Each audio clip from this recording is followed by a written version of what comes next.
Bismillahirrahmanirrahim. Assalamualaikum warahmatullahi wabarakatuh. Selamat pagi, anak-anak. Selamat siang, selamat malam. Kapanpun kamu bisa menyaksikan video pembelajaran ini. Berarti kamu sekarang sedang belajar, jadi semangat belajar. Ya, hari ini kita akan membahas terkait sterilisasi. Sudah pernah mendengar kata sterilisasi? Kira-kira apa ya sterilisasi itu? Kita mulai dari pengertian. Ya, apa itu sterilisasi? Steril, apakah bersih? Nah, kita lihat, sterilisasi adalah suatu proses untuk mematikan semua organisme yang terdapat pada atau dalam suatu benda. Secara umum, ya, sterilisasi ini juga disebut proses pemusnahan kehidupan mikroba dalam suatu bahan atau peralatan. Jadi nih, anak-anak, kalau misalkan kita di laboratorium, kita mau praktikum, alat dan bahan yang akan kita gunakan harus dalam kondisi steril. Ya, harus dalam kondisi steril ini artinya apa? Artinya bebas mikroba, bebas mikroorganisme, ya, dia dalam kondisi yang bersih. Jadi proses sterilisasi ini merupakan satu proses pemusnahan atau kegiatan mematikan, membunuh mikroorganisme pada alat atau bahan yang akan kita gunakan di laboratorium. Ya, sampai di sini dulu. Gimana? Sterilisasi adalah proses pemusnahan, ya, atau mematikan mikroorganisme pada alat atau bahan yang akan kita gunakan di laboratorium. Itu untuk sterilisasi. Lalu pertanyaannya sekarang, kenapa perlu sterilisasi? Kenapa alat dan bahan yang kita gunakan di laboratorium harus dalam kondisi steril? Kenapa ya? Nah, kita lihat di tujuan sterilisasi. Tujuan dari sterilisasi adalah untuk mematikan semua organisme hingga sporanya, ya, pada suatu objek agar dalam penggunaan benda atau objek pada kegiatan selanjutnya tidak terjadi kontaminasi atau kegagalan. Nah, ini terjawab. Kenapa alat dan bahan di laboratorium yang kita gunakan perlu steril kondisinya? Karena kita menghindari satu, kontaminasi. Dua, kegagalan dalam praktikum. Misal nih, di minggu kemarin, kita sudah bahas terkait pembuatan media pertumbuhan. Kita belum praktikum ya, belum sempat praktikum. Mudah-mudahan ketika PTMT, nanti kita bisa langsung praktikum. Misal kita mau buat media PDA, potato dextrose agar. Alat dan bahan yang akan kita gunakan untuk membuat PDA, ini perlu steril. Kenapa perlu steril? Agar PDA atau media PDA yang kita buat, ini tidak terkontaminasi mikroba lain. Sehingga ketika media PDA akan kita gunakan untuk menumbuhkan jamur, misalkan, jamurnya bisa tumbuh dengan baik. Ya, ini proses sterilisasi tujuannya. Kalau misalkan alat dan bahannya tidak dalam kondisi yang steril, maka bisa terjadi kegagalan dalam praktikum. Nah, ini yang kita hindari. Jadi alat dan bahan yang akan kita gunakan di lab perlu kita sterilkan terlebih dahulu agar menghindari kontaminasi dan menghindari kegagalan praktikum. Nah, sekarang sterilisasinya bagaimana? Ya, prosesnya bagaimana sih? Macamnya apa saja? Kita akan bahas 3 jenis sterilisasi, ya. 3 jenis sterilisasi ini, yang pertama adalah sterilisasi mekanik. Sterilisasi mekanik ini dilakukan dengan penyaringan.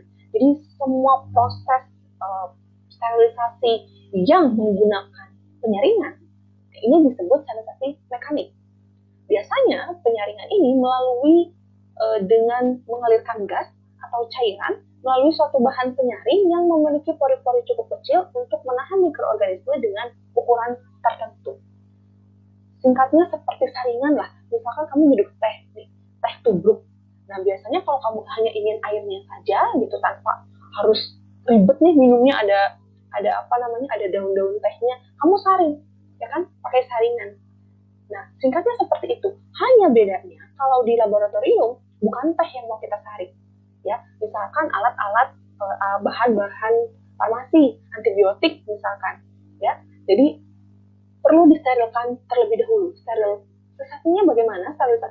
Yaitu dengan proses penyaringan. Biasanya ada alat di mana alat tersebut dialiri gas, ya, atau misalkan dialirkan air, sehingga bahan yang akan kita gunakan ketika keluar dari saluran penyaringan tersebut sudah dalam kondisi yang steril. Itu proses mekanik. Kemudian yang kedua yaitu sterilisasi fisik. Sterilisasi fisik ini dilakukan dengan 2 cara. Pertama, pemanasan, kedua, penyinaran. Ingat, dipanasin, kalau nggak dipanasin, dikasih sinar. Ini fisik. Jadi kalau tadi mekanik disaring, kalau fisik itu kalau nggak dipanasin, berarti disaring. Mohon maaf. Disinar, dikasih sinar. Ya.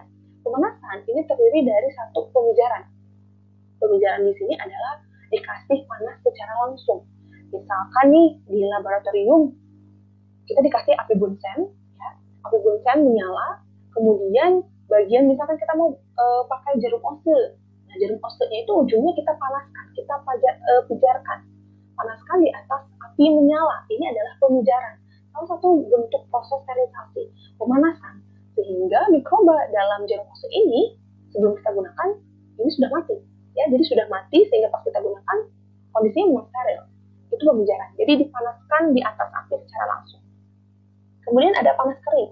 Panas kering ini biasanya alatnya adalah oven.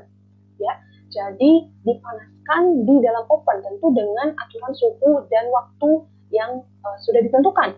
Ini untuk panas kering. Biasanya di oven. Biasanya alat-alat kaca yang kita panaskan di dalam oven. Kemudian ada uap air panas bertekanan. Ini contoh alatnya adalah autoclave.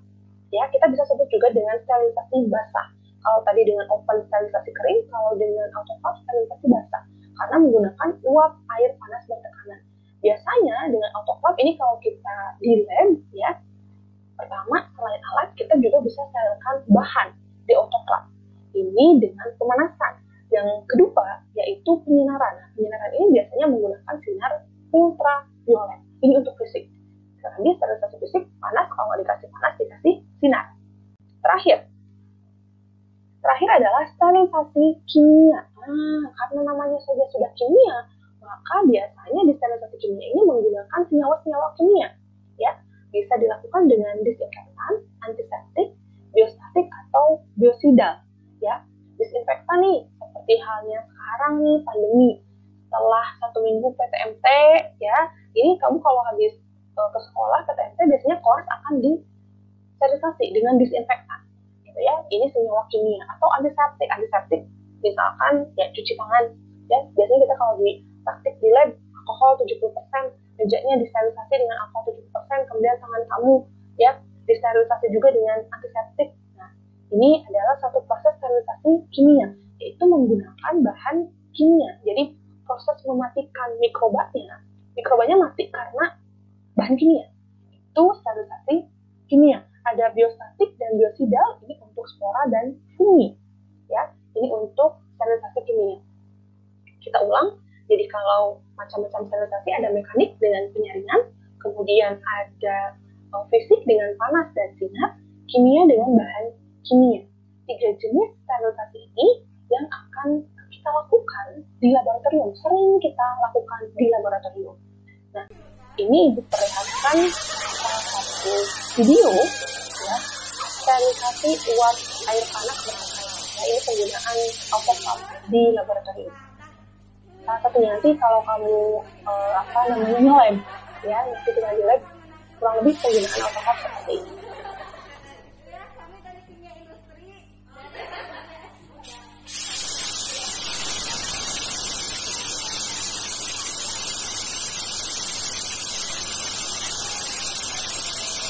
Nah, ini jadi kalau misalkan suhunya sudah mencapai 121 ya, derajat Celcius, biasanya lab akan membuka. Kemudian kita nanti biasanya tunggu 15 menit setelah suhu di 121 derajat Celcius untuk penggunaan autoclave. Nanti setelah 15 menit sampai dengan kembali lagi suhunya ke 0, baru kita bisa membuka cap. Ya, dibuka capnya, maka alat dan bahan yang kita sterilkan bisa langsung kita gunakan. Itu untuk autoclave di laboratorium. Jadi anak-anak, untuk pertemuan hari ini, proses sterilisasi, sekian yang bisa Ibu sampaikan. Semoga bermanfaat. Jadi nanti minggu depan kalau kita sudah bisa PTMT, kita langsung praktikum ya terkait pembuatan media PDA dan NA. Dan tentu pembuatan media ini juga akan menggunakan proses sterilisasi. Jadi prosesnya sterilisasi dulu, baru kita langsung pembuatan media. Sekian, terima kasih untuk hari ini. Semoga ilmunya bermanfaat. bermanfaat. Sehat selalu. Wassalamualaikum warahmatullahi wabarakatuh. Jangan lupa bahagia.